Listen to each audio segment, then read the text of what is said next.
voulez débuter dans le cinéma et faire des films d'horreur, pas de souci, je suis là pour vous.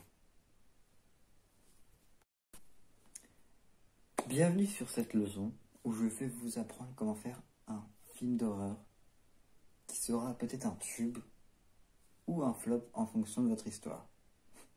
Vous êtes prêts? On y va. Vous en connaissez peut-être des films d'horreur parce que on vous en parle souvent. On peut citer par exemple ça, le plus connu des films d'horreur, suivi de Shining, etc. Mais ces films d'horreur sont des chefs-d'œuvre, mais on peut faire un chef-d'œuvre avec autre chose. Par exemple, la musique. La musique, elle peut être terrifiante, à suspense ou très lente. Je parle ici des Dents de la Mer.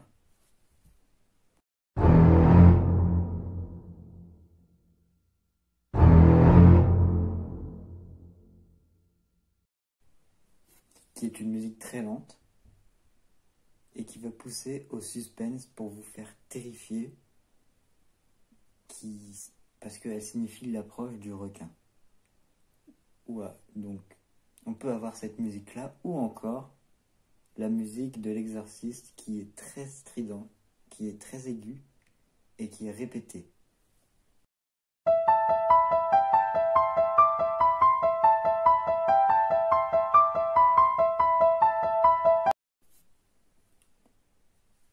On peut aussi, donc, la musique c'est très important, mais il y a aussi les personnages. Je parle ici des méchants. Pour que les personnages marquent, il faut par exemple un clown tueur ou encore des visages déformés comme celui-là. Mais surtout pas ça, regardez ça. Ça fait pas peur du tout. On dirait War Machine.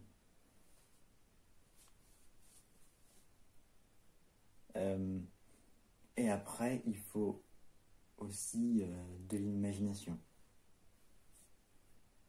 Pour l'instant, si vous avez ces deux critères, vous êtes sûr à 100% que ce sera un film d'horreur. De la musique lente, à suspense ou terrifiante, plus un personnage avec le visage déformé, ou une créature comme un clown tueur, ou encore des poupées vivantes. Vous voyez très bien de quoi je veux parler. Ensuite, le critère le plus connu des films d'horreur, c'est le jumpscare.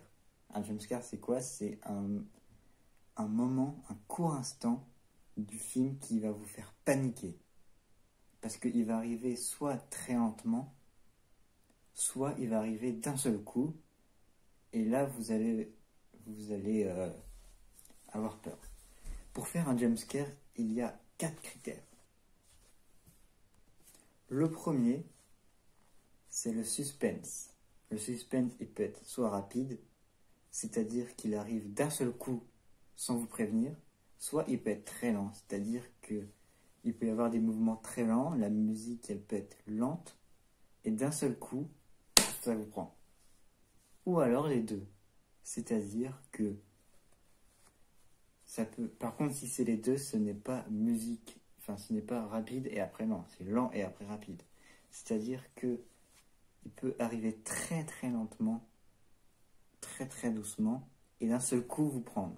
Ça peut être par exemple des personnes qui marchent dans un couloir étroit qui grince dans le noir, et d'un seul coup, le méchant vient attraper la personne et vous faire peur. Ça, c'est le premier critère. Le deuxième, c'est la musique. Comme je l'ai dit, la musique peut être rapide ou lente. Mais ça fait plus peur quand elle est lente parce que ça accompagne le thriller, le suspense. Si elle est rapide, on s'attend à pas grand chose. Alors que si elle est lente, on se doute qu'il y aura bien quelque chose qui cloche. Comme par exemple la musique du Joker de The Dark Knight arrive tout doucement et de plus en plus fort pour annoncer que le Joker va annoncer quelque chose. La musique du Joker, ce n'est pas une musique de film d'horreur, mais c'est un très bon exemple de musique à suspense.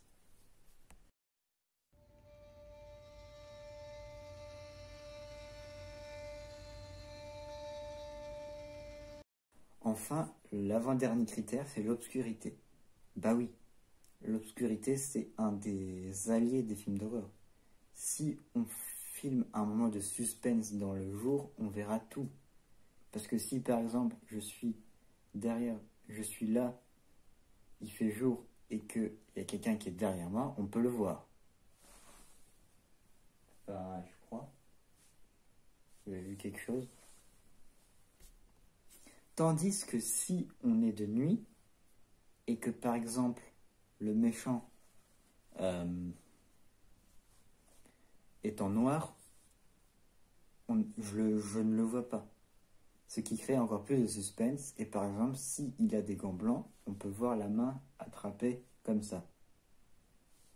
Donc l'obscurité, c'est un des points principaux d'un excellent jumpscare. Et enfin, le dernier point, c'est un bon screamer. Comme son nom l'indique, le screamer, c'est quelque chose qui crie. C'est par exemple une créature qui peut crier juste devant pour vous terrifier. Imaginons que je suis comme ça, devant l'écran, devant la caméra du film. Je me retourne et d'un seul coup, il y a une créature qui vient me gueuler. Et là, je suis terrifié, et vous aussi, parce que vous vous y attendez pas. Non seulement parce qu'il faisait nuit, parce que la musique était lente, le suspense aussi, et parce qu'il y avait un screamer. Tout ça, c'est un jumpscare. Mais suivant les réalisations, il y a plusieurs jumpscares. Comme par exemple... je n'ai pas d'exemple. On passe à la suite. Pour l'instant, nous avons quoi? Nous avons la musique, le personnage et le jumpscare. Mais si on a ça, c'est déjà pas mal. Mais il faut aussi autre chose, comme les endroits. Si vous voulez faire peur, il faut que ça soit dans des endroits chelous. Dans des endroits abandonnés, par exemple, des vieux égouts, comme dans ça, des châteaux, comme dans Dracula, ou des maisons abandonnées, comme dans ça. Ou alors des grottes. Et ça, les grottes, j'ai pas d'exemple.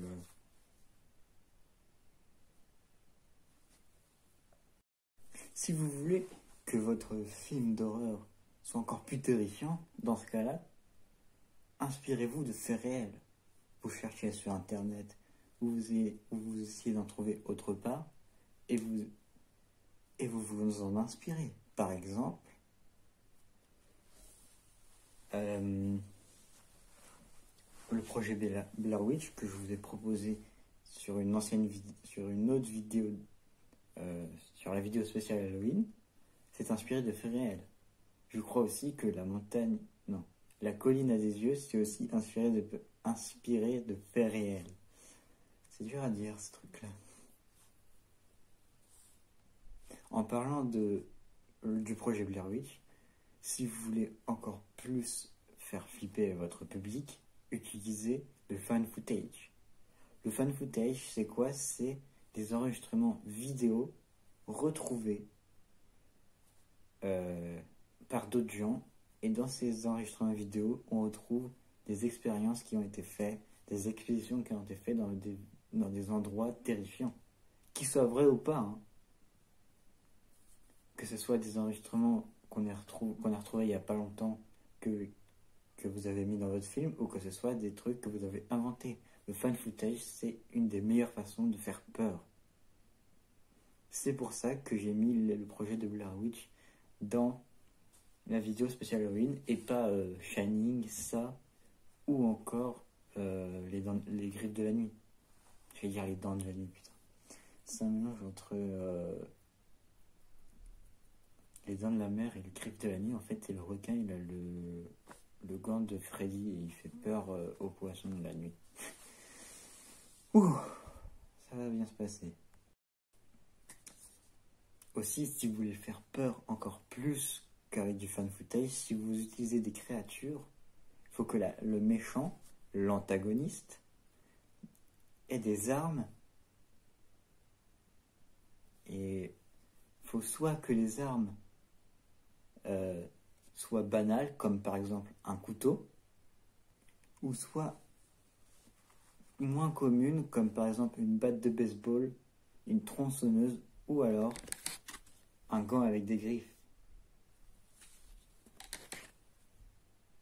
Mais dans ce cas, si vous voulez faire le masterclass des films d'horreur, le roi des films d'horreur, si vous voulez dépasser Stephen King et Kubrick, dans ce cas, si vous voulez créer du suspense, il faut que votre créature, donc votre antagoniste,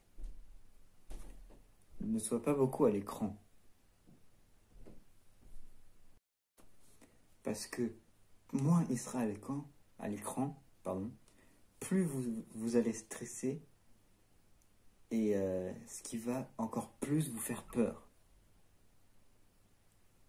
Voilà.